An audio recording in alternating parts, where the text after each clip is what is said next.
చుట్టుపక్కలుగా తెచ్చిన సాహిత్య పాండిత్యమే కాక మా ఇంటికి వచ్చి చిరకవలకులు సంగీతం కూడా కోకిలవలు పాడుతుంటివి. నీ సాంగత్యం కదా.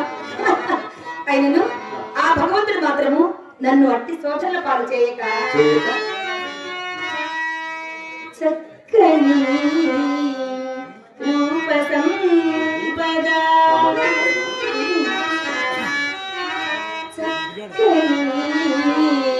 రూప సంపద ప్రశస్తరంబగు రత్నం పింపెక్కిన పాండితి ప్రతిమా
రాధ, ఇంత అజ్ఞానముగా మాట్లాడేవి రాధ. అజ్ఞానమా? అజ్ఞానంగా తమరేమున్నది రాధ. చెప్పిన మీరు విద్య మాత్రమే శాశ్వతము రాధ. ఈ భోగ భాగ్యములు, ఈ సిరి సంపదలు, ఈ యవ్వనము, ఈ సౌందర్యము, చివరకు ఈ శరీరము కూడా శాశ్వతము రాధ. శాశ్వతం రాధ. కాలం అవిచ్ఛిన్నమైనది, వక్రబుద్ధియులు కలదు. ఏమో ఎప్పటికి ఎవరిని ఏ విధముగా మార్చులో ఎవరికి ఎరుక రాధ.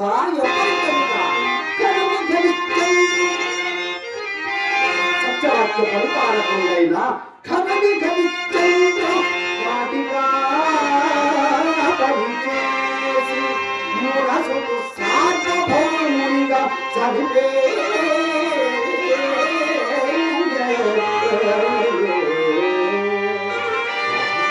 అలా రంజిదేవుని అన్నాదుడు కాదుంటే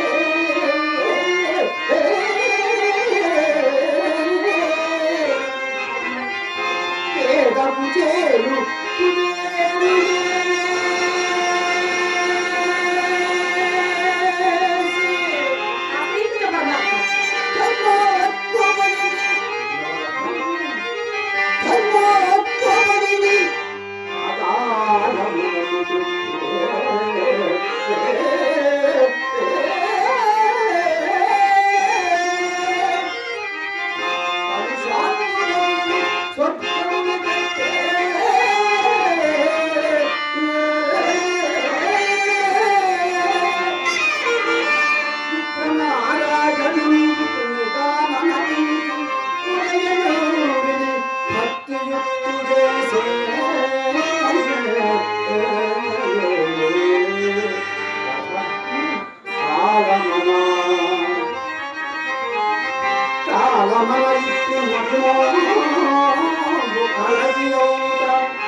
కాలము ఎంత బలీయమైనది. అదిగో పుడిరాడు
పురాణములకు ఉపక్రమించినారు. ఇప్పుడే ప్రారంభించినామన్నయ్య.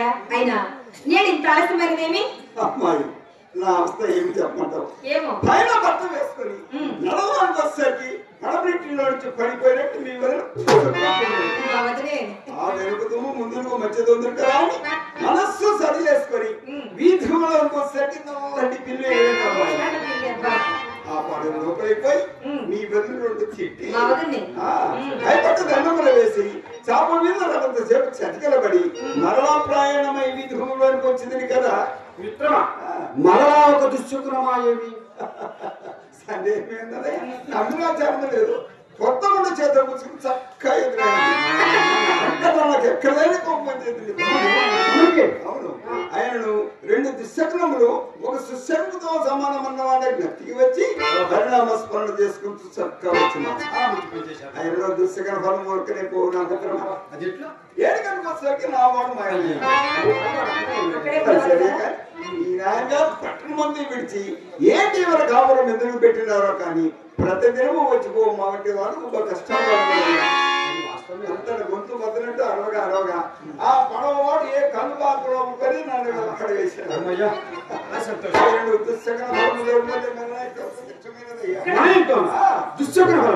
అది ఎట్లు మిత్రమా? ఎట్లేమిటి వినవలసిన పురాణము కొంత వికలమైపోయినది కదా మిత్రమా, తమరికి పురాణం పట్ల ఎంత శ్రద్ధయో ఇప్పటికి నాకు అవగతమైనది. మిత్రమా, మీరు వినవలసిన పురాణ కాలక్షేపం ఏమీనూ మించిపోలేదు. నిన్నటి పతివ్రత ధర్మఘట్టంలోనే ఉన్నాను.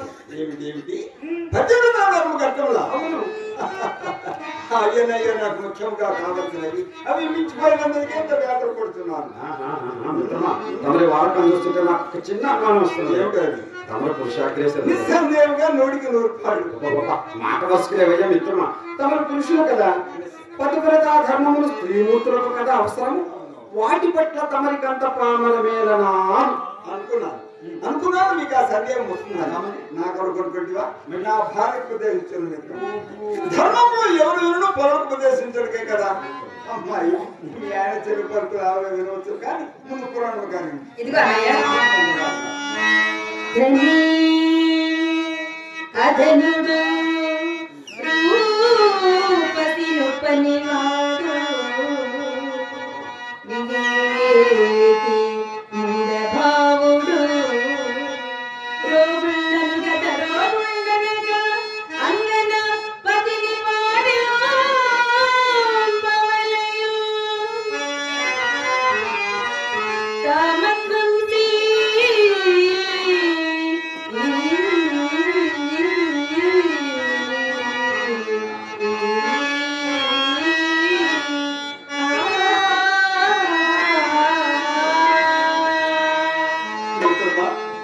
మా చెల్ల ఎంత చక్కగా పడిందో అవునవును మిత్రమా. ఎత్తైన పద్యం మిత్రమా. అవును కదా. ఈ పద్యమును తర్వాత వల్ల వేసిన కానీ పద్య భావం అంతయు అరటి పని నడిచినట్టు విడదీసి చెప్పండి. అంత ఏమున్నది మిత్రమా? అంగన పతిని పాటించవలేను అనగా భర్త ధనవంతుడు కానిమ్ము, దరిద్రుడు కానిమ్ము, రూపవంతుడు కానిమ్ము, కురూపి కానిమ్ము, ఆరోగ్యవంతుడు కానిమ్ము, పాపం అనారోగ్యవంతుడు కానిమ్ము, మిత్రమా వివేకవంతుడు కానిమ్ము, మూఢభావుడు కానిమ్ము, వాని భార్య వారిని ఎల్లవేళలా భక్తితో సేవించుతూ ఉండవలేనని దీని భావము. మహానుభావుడు గోబ్రహ్మ ఈ పద్యం రాసినాడు. ఆ నడుపున బ్రతుకోనచో అడదీసి పట్టాడు. ఈ పద్యములు వినిపించిన మా ఇంటి దాన్ని మరి లేవదు మిత్రమా. మా ఇంటి ఎదురు వ్యాపార బంధువులు 3వ పెళ్లి పెళ్ళాము. ఎన్నో పెళ్లి పెళ్ళాము? 3వ పెళ్లి. కంటే కాసుడు పేరు వారి పేర్లు మనకు రావు కానీ నగలన్నీ వాటి మీద దిగేసుకొని గులాబీ బొమ్మ మన బొమ్మలో నుంచి చూడాల. నాకు ఆ పిల్లలు చూపి నేను అలాగ దిగవేయకపోతున్నాడు. ఆ మాటలు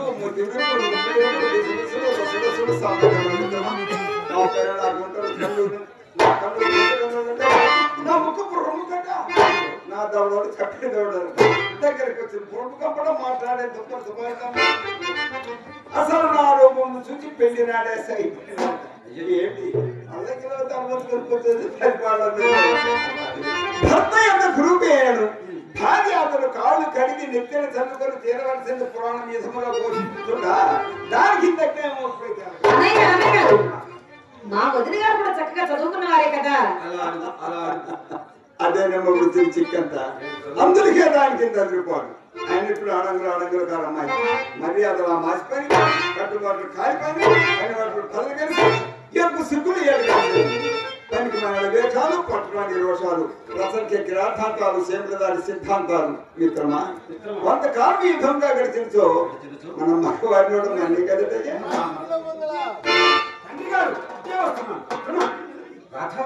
ఈ పూట నాయన గారు ఏదైనా స్వయంగా వచ్చి పిలిచినారు. లోనికి చూసి వచ్చారు. మామగారు స్వయంగా పిలిచినారు. ఎందుక మన పురాణము మంట కలుపుడకు సకల ఫలమే చెడు చెప్పనామో చెడు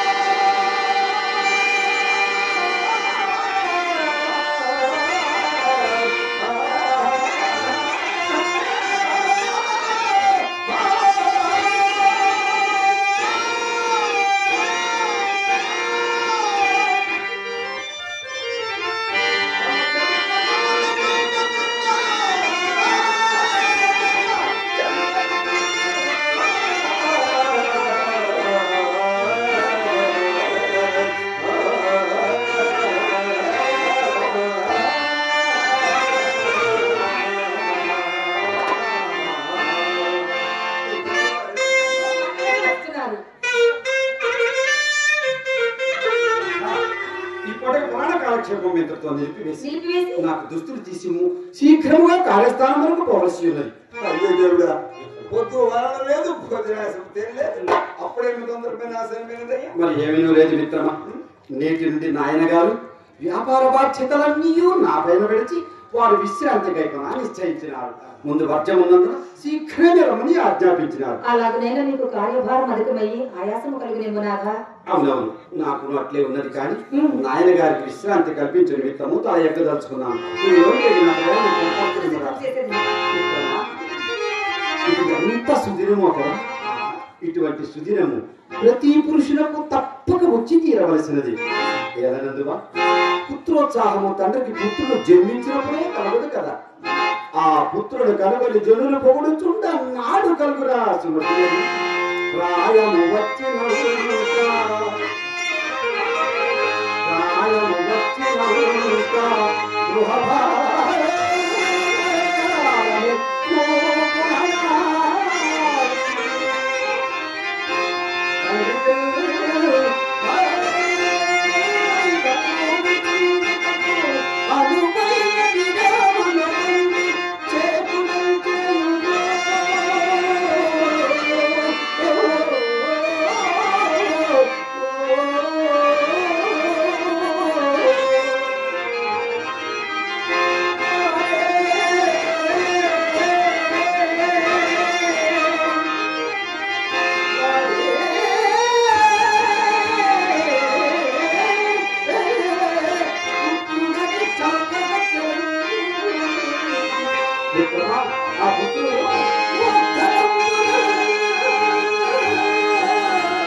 యుద్ధం వచ్చినది ప్రతి యువకుడు తండ్రి గారికి చేయవలసిన సేవలేవి కదా. అవశ్యము. నేను చిన్ననాడే మా నాయన గారు ధన్యమైన మిత్రమా నీ జీవితము ఎటులా ఆయన పొడుగుండలు పగలబెట్టి ప్రతి దినం పొడుగు తయారు చేసుకుని అవస్థ నివారించిన నాయకుడు తప్పించి నారాయణ. ప్రతి జన్మ పునః అవస్థ కూడా తప్పించిన దివ్యం. పరిచించి గాలిపటములు కట్టి ప్రతి జన్మ వచ్చుకోవాడు ముహూర్తములు పెట్టి బాధ కూడా తప్పించిన ముచ్చటగా 3 వసతులు కల్పించవా?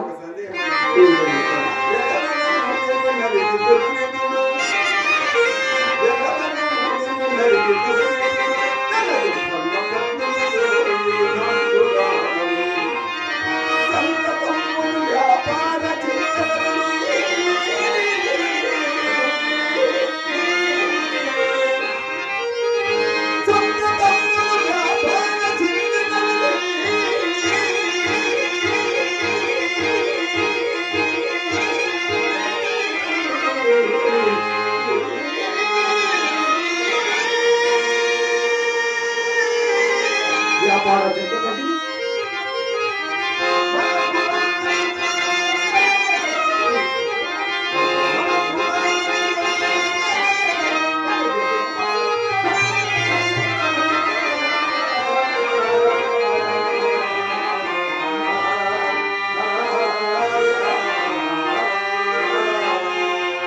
ఎంత మాట అన్నావు మిత్రమా, ఎంత మాట అన్నావు. అవ్వా వెలందిని వరకు దుర్బిటుడు తన ధర్మపత్ని రోజుగా మన పురాణ కాలక్షేపములకు ఫలం కల్పించిన మిత్రమా, అటు ఎన్నటికీ జరగలేదు. చూడు మిత్రమా, ఈ చరాచర జగత్తులో కోటాన కోట్ల జీవరాశి ముక్తి కొరకు అనేక మార్గంలో అవలంబించుతున్నవి కదా. అందు మంచి మార్గంలో ఎంచుకొని మనుగును అనుసరించవాలైన మిత్రమా. చూడు ఎంత చిన్నదో. కుమ్మరపు పంకమున కుమ్మరి